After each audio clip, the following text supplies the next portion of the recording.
Now, let's talk about the hapless wonder that is the UK Prime Minister Keir Starmer. He has doubled down on his pledge to deliver change. Here was part of his New Year's address. Have a look.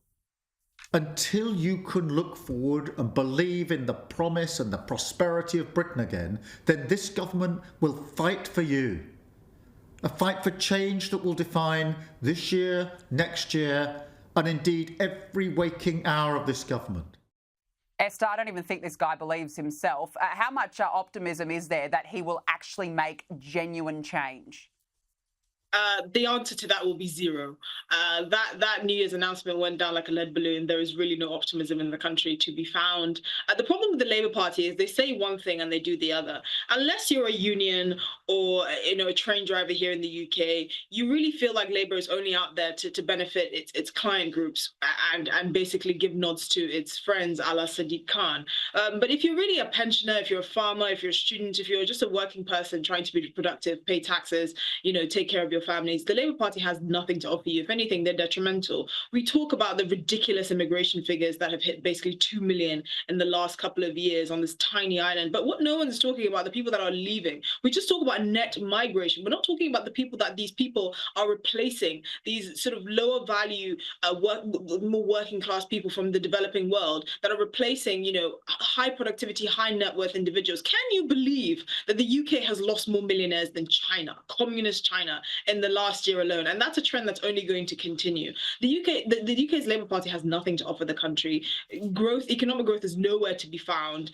They're still cozying up to the EU that's struggling economically themselves. I mean, Germany hasn't grown in really close to a decade. And yet we have a prime minister and a cabinet that's enthralled to the EU and the EU promise and everything to do with Germany and France and all these dying European economies. So unfortunately, everything that he says falls on deaf ears. I think the biggest problem that the UK faces, that the Labour Party just seems completely hopeless to address, is energy. We have the highest energy prices in the developed world, and that affects everything from businesses to investment to households, and yet nothing is being done. We're going down this net zero madness with steaming fury, and unfortunately, there's not really much optimism to be found when this is the direction of travel. No, it sounds like it's absolutely in a complete mess over there. And to add to that, 1,300 illegal migrants have now crossed the English Channel since Christmas Day alone, and hundreds more crossed today. Esther, look, it's clear that Labor cannot get this under control because that is a significant amount of migrants in just a week. Yes, and when we talk about the idea of safety, they say, oh, but legal migration is so much higher. We should worry about them. At least legal migrants, we know who they are. They're vetted in some way or form. A lot of these illegal migrants crossing the channel, they destroy their documentation. They tend to come from regions of the world that are hotbeds for religious extremism. Many of them, the vast majority of them, are working age males. You're trying to tell communities, women and children, that they should feel safe with having unvetted, mainly males from dangerous parts of the world coming into the communities, living up in hotels, taking over their local communities. And the Labour Party has nothing to do, has basically no plan to solve this. They scrapped the Rwanda scheme. They continue to hand out hotels and benefits to these illegal aliens, while people in this country struggle to heat their homes or to find housing or even to feed their families. It is a complete and utter joke.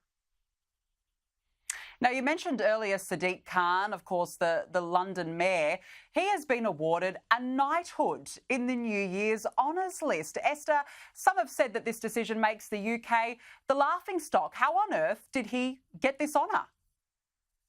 Well, again, if you're one of the Labour Party's buddies, if you're part of their client groups, you obviously get a gong, even if it's for failure. London has become unrecognisable since 2016, since Sadiq Khan became the mayor. It has become more dangerous. Knife crime has been up by 50%. If you're a woman, forget traveling around at night in London. I mean, it's completely unrecognizable. It's just balkanization of ghettos and ethno-religious basically enclaves.